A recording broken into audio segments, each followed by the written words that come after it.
and vices of the sector. Humanity was exploring the expanse, and Darkonis became the capital of the brave starfarers and pioneers. It was from... What? Stop pouring at me. It was from the expeditions... it was from here that expeditions departed into the uncharted wilderness, and here they returned, bearing wondrous trophies. Captains, cartographers, and scribes flocked here to exchange news. Ivagama washed off the stain of its former defilement and became known as a pious and productive world. Hard work and inquisitive study of the mysterious technology glorified the Deus Mechanicus. Ivagama grew. Oh my god, so much. New manufactoriums were founded, until disturbing reports started trickling in many years later. It seemed that someone had secretly taken over the control of the colony, shrouding it in a tangle of conspiracy. Neither inquiries nor threats to tech priests or excommunications helped. Someone in the shadows was weaving their web and making secret plans. Of course, Janus was conquered, the Xenospirit was excised, and the wilderness was subdued. Fields grew until they covered the entire planet, and billions of tons of provisions were harvested there. Can I help you? Jesus Christ. Janus became the breadbasket of the expanse. To threaten it would condemn millions to starvation. The dark rule of the Seekers of the Forbidden was established of Janus. While terrified serfs toiled in the fields in their lofty castle, wise renegades studied the knowledge of the Xenos, learned their filthy language, and embraced their culture. The mistborn irrigation devices hid the evil work from the righteous. Mabel 6 grew deeper and deeper. Well, the minds of Mabel 6 grew deeper and deeper, and soon the planet became the darkest and most frightening colony in the expanse, the final stop for the exiled and the damned. The brutal, hardened inhabitants of this death world feared neither humans nor xeno-horrors. Knew no mercy, and were known as the most fearsome fighters in the sector, who had traded their lives for the right to lead the eternal darkness of the mines.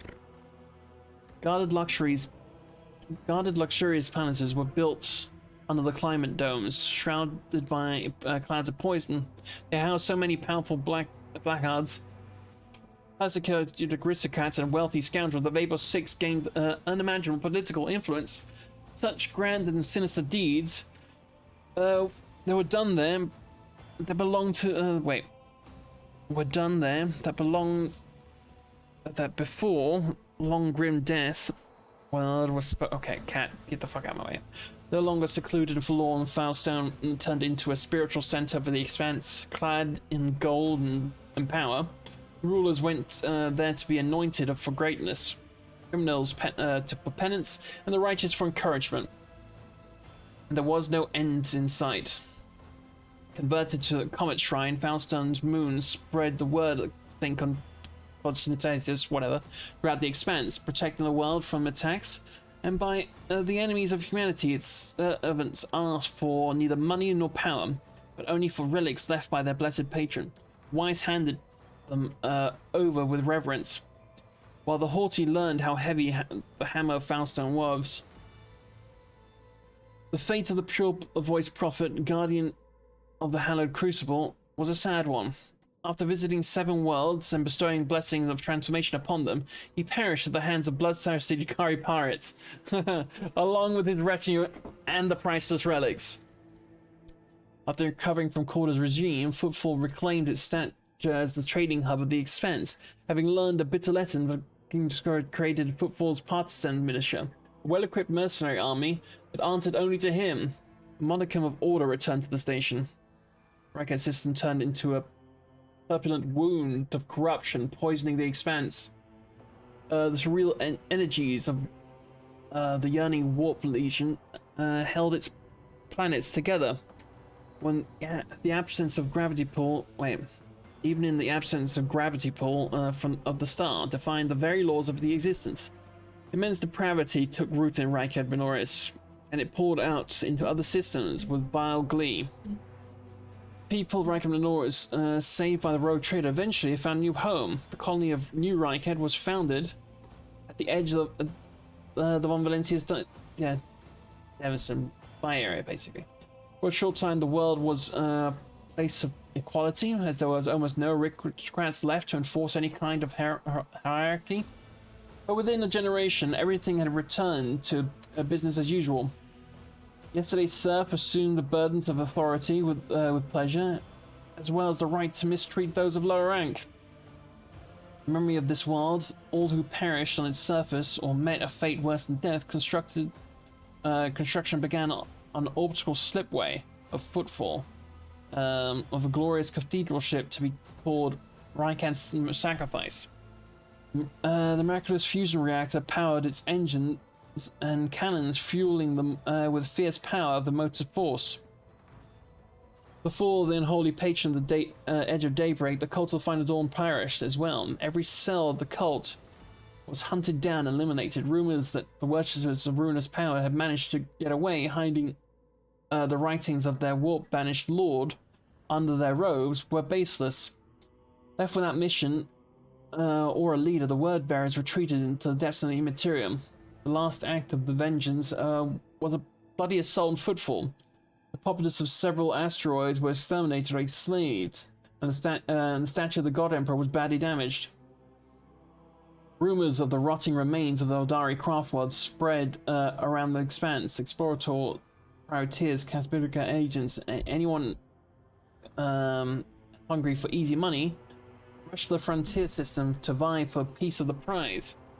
Some were swallowed by the warp, while others perished in skirmishes with their rivals. My voice. The most skilled and fortunate returned empty-handed after decades of searching. A colossal ship as big as the Imperial world simply vanished. It had never existed. But the legend of the forbidden treasure lived on and continued to bring daring souls to ruin. Half a century later, the expanse trembled to the echo of Eldari war songs. Myriad warbands appeared out of nowhere, leaving a trail of bodies in their wake before disappearing into the webgate gates. Masterfully hidden from the eye of the monkey, the children of Saurian had come to avenge the death of Craftworld, Kudarak. Their woeful retribution lasted many decades until both races were war-sworn and out of blood to spill. The spirit monolith, purified by the Harlequin troop on the Chrome World, was hidden by the insatiable eyes of the monkey. By raging warp storms, ships started going missing more frequently in the system close to the planet. Even the most courageous captains gave the region a wide berth. It was named the Damned Reefs. Somewhere on the other side of the reality lay Komorag, woven from manifold other dimensions, and illuminated as always with the light of stolen suns, its streets ever filled with screams and agony.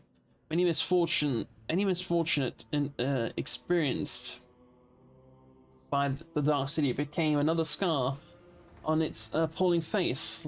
Lost. Put your paw down. Jesus. Where was I? Yeah, lost among thousands of vile blemishes.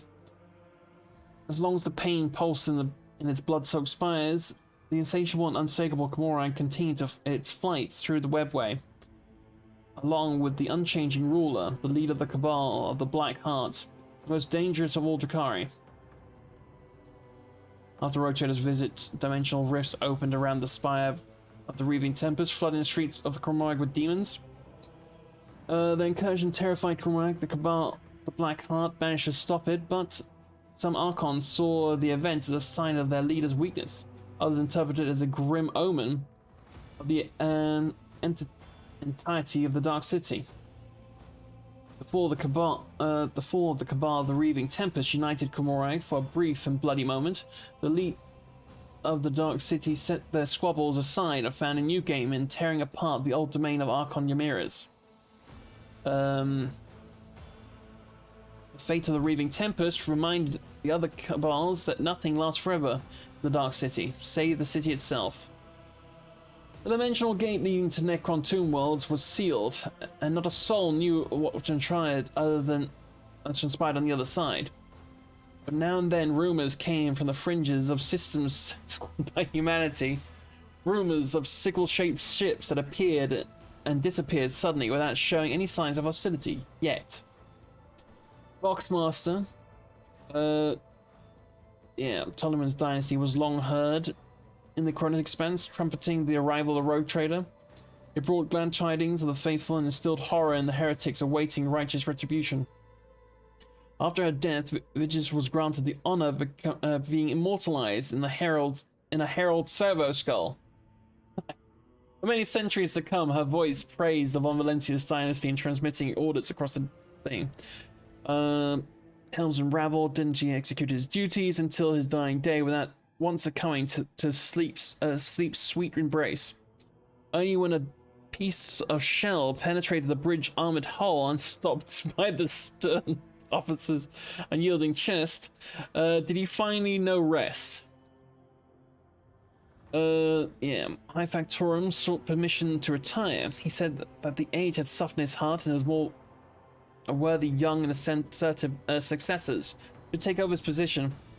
There was no shortage of candidates. Under all that fat, Danrock had a sentimental heart. He spared nothing for the orphans of those who had died serving the Rogue Trader.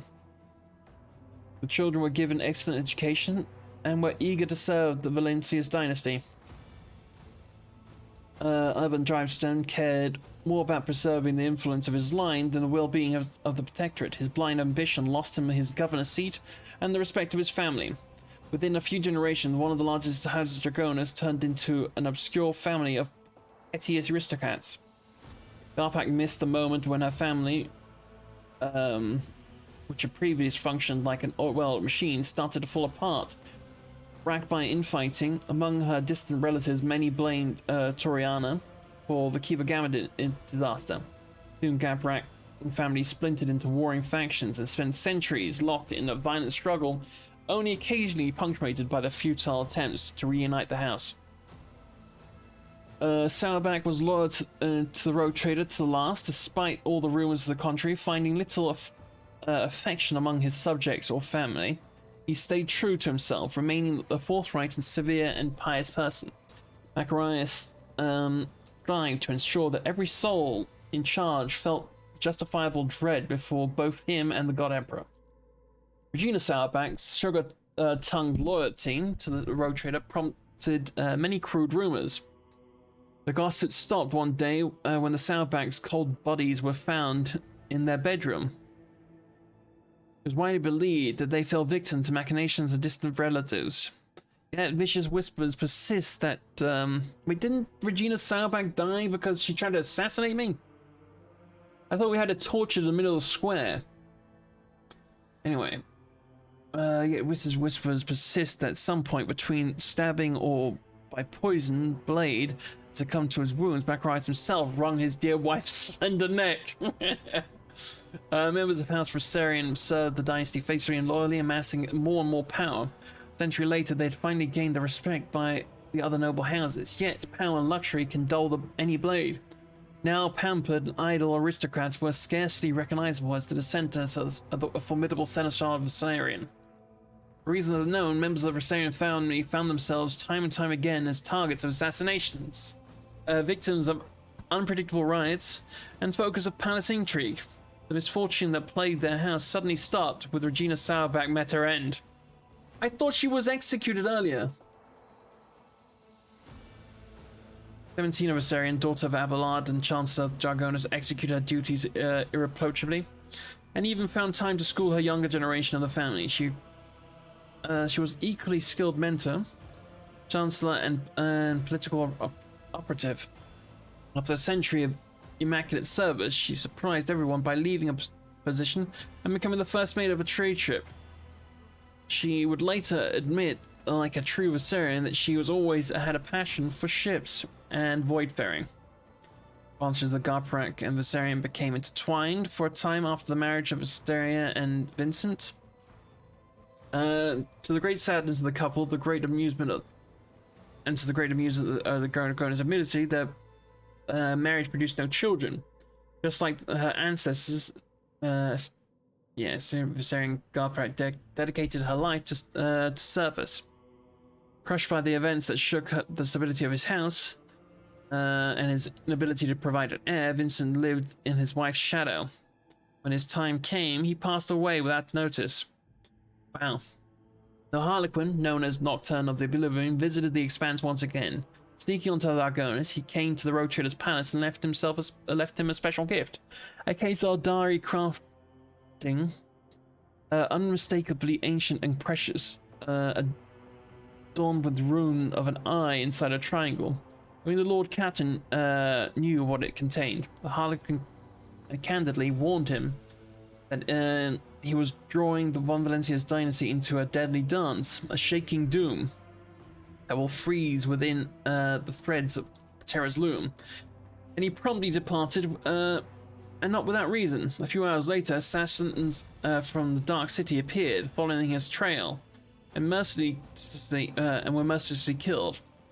The armor bore the sign of the Cabal of the Black Heart. The months of searching, Darkonis wardens found the remains of Achilles Scalander on the lowest levels of the Hive.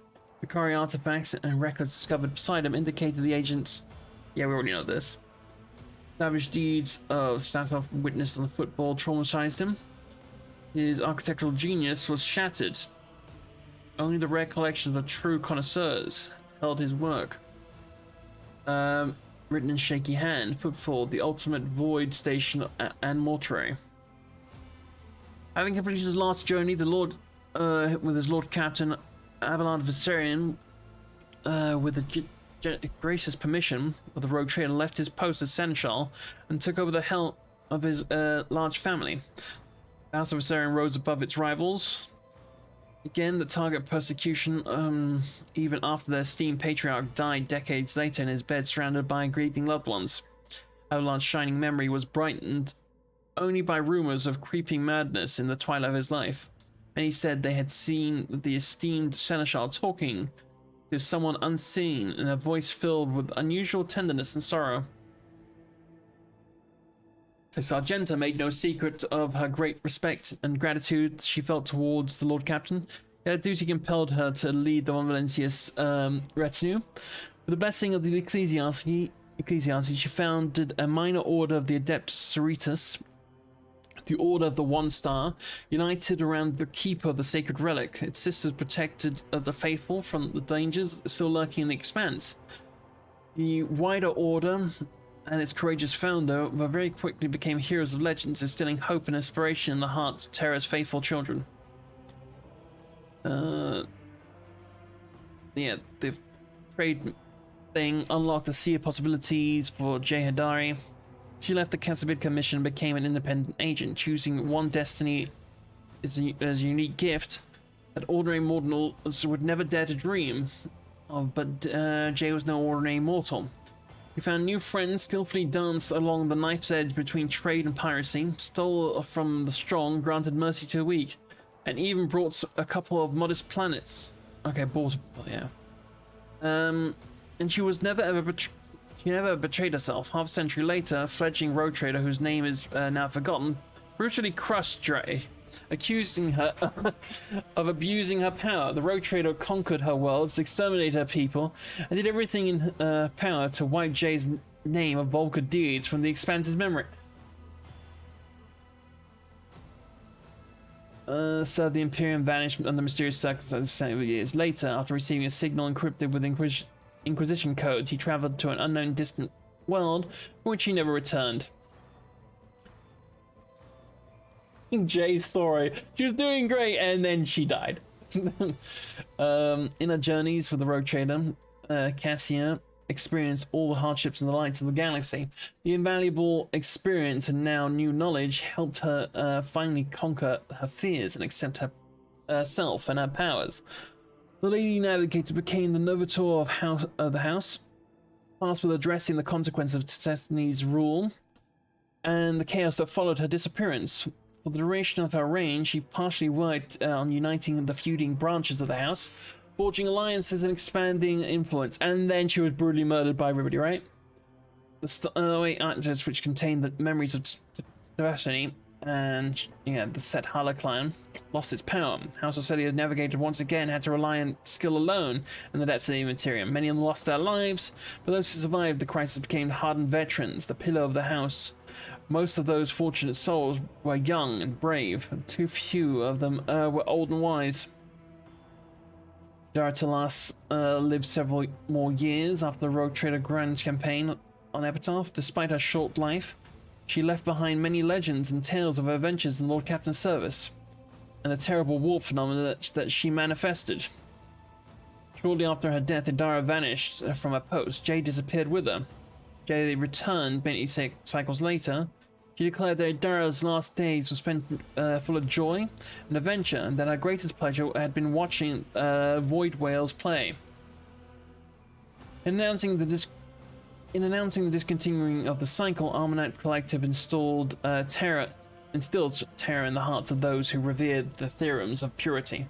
But it gave hope to others. After gathering its disciples and recruiting servo soldiers from the vassal planets, it ventured to the worlds of the scheming vortex, and to the infernal forges of the Dark Mechanicus.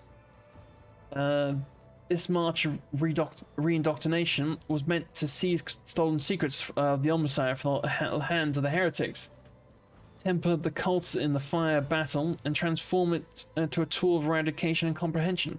The fleet disappeared in the darkness, and only rare echoes of its astropathic messages are ever intercepted. Urilet lost faith in her kin, who had followed blind Farseers like obedient cattle. She accompanied the Rogue Trader for a time, but her time among the monkey only made her feel more alone, revealing to her that the humans were as bereft of strong spirit. Revealing to her that humans were as bereft of strong spirit and will as the children of Saurian. She disappeared and reappeared again in the Expanse many years later, the leader of the fleet of Eldari Corsairs, fearsome in battle and well versed in tactics of the Imperium, which she learned from us. After burying his brothers, Ulfar felt the weight of the exhaustion and loss on his shoulders. His loyalty to the Allfather was strong, but his heart had suffered much over the decades of battle. Unable to break his vows, he continued to sing his saga of his pack alone. The last of the baleful howl. Hundreds of legends and myriad words are told of the lone wolf, covering his armor with grey cloak. He would appear and vanish again, leaving only corpses of the unrighteous behind.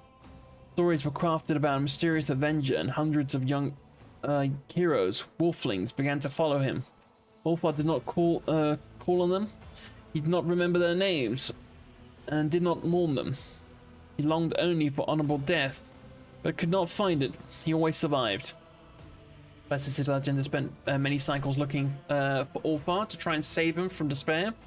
She caught up with him on a bloody path littered with bodies of the enemies of humanity. She begged Ulfar to become a paladin of the Order of the One Star, promising him hope and companionship. But the lone wolf did not heed the words of the good sister. Ulfar Ironhide led the Stormbiters for decades, exterminating evil in the Expanse and adding glorious verses to the saga of his pack.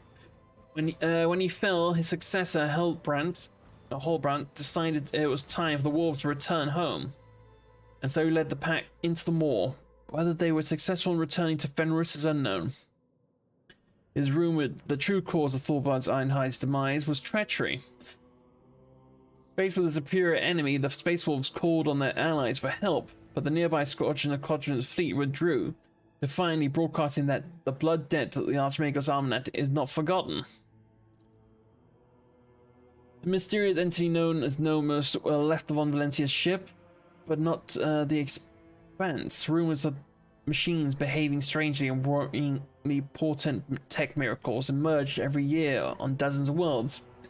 Most of the miracles came down to technology refusing to obey Xenos and heretics, turning against them and leading to their demise. Several non-humans or non-Imperial worlds were set back in their development as inhabitants saw any machine as a potential threat. There were many who wanted to find the source of these strange phenomena, yet Nomos was sufficiently cautious to avoid apprehension. Such was the echo in the deeds of the rogue trader of the House Von Valentius, deeds that transformed the Cronus Expanse and prepared its events even darker and more violent. But those events are a different story. This one has come to an end. Oh my god, all that my throat is just so sore right now. Ugh, enter speed up. Boop. But that was a really, really good game. I will admit I was rushing through it at the end there because I just wanted to get through. Yep. On to newer and other things. But I did have a lot of fun. Some of the random sort of mini bosses were definitely, I felt a little bit more difficult than the main boss. Like that very last boss, I thought he was going to be very terrifying.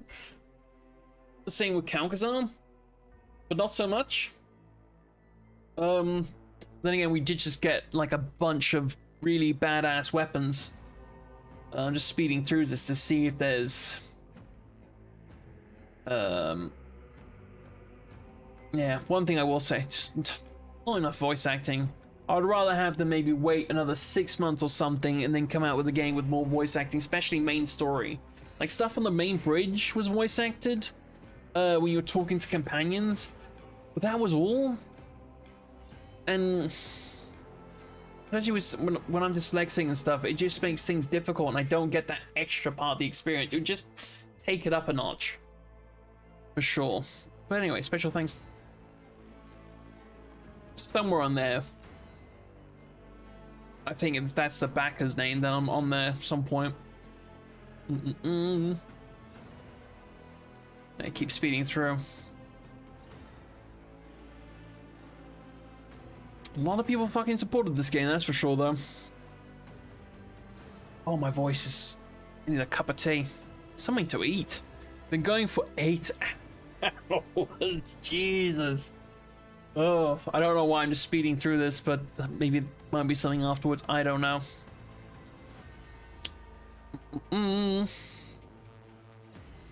But I beat it, and for the most part, I beat it the way I wanted, so that's always good.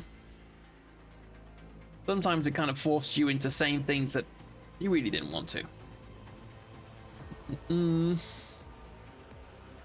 Anytime now, game. Jesus. I'm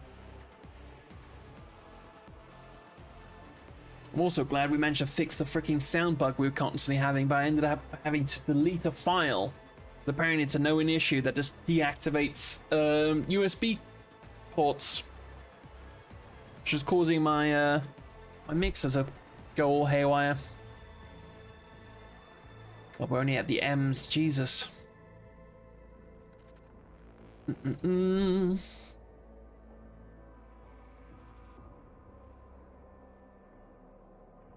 Anytime now, please.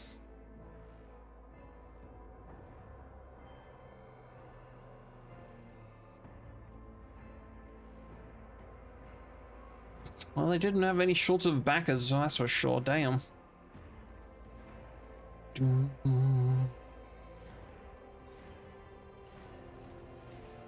I skip this? Oh. Speed it up or nothing.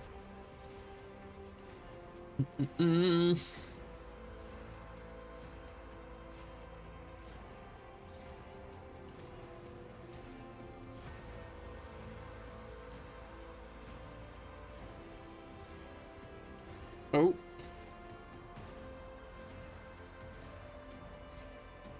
Seems to have gone a little bit out of alphabetical order there. Why is that?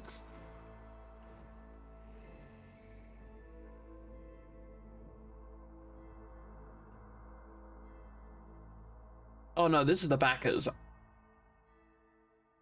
Jesus Christ.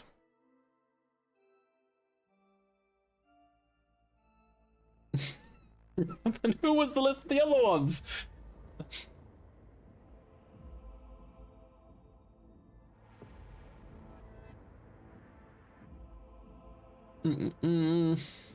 Ridiculous.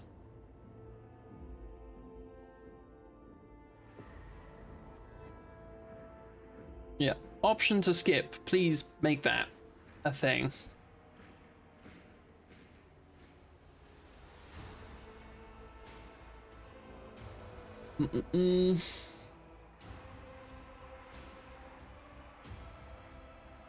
Okay, this is somewhat faster, but not by much. Gee. No, kitty cat.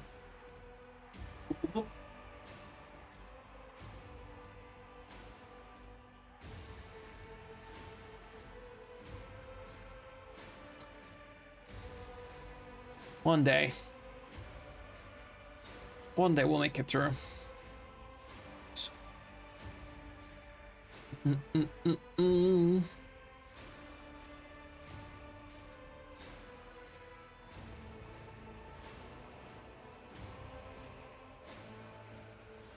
I'm somewhere there in the W section.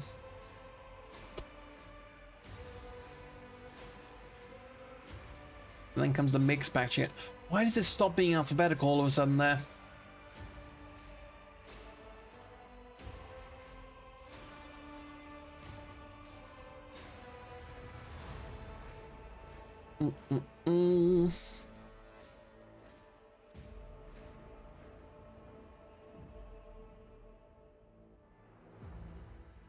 Okay. Any second now. You can do it.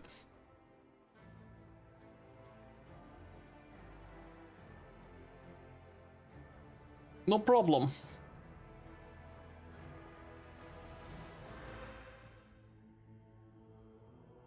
Right. Okay, so there's nothing there. Fair enough.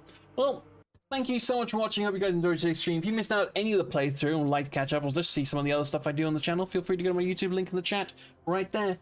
I'll be back tomorrow. Until then, take care, love your faces, and I'll see you guys next time. Bye-bye.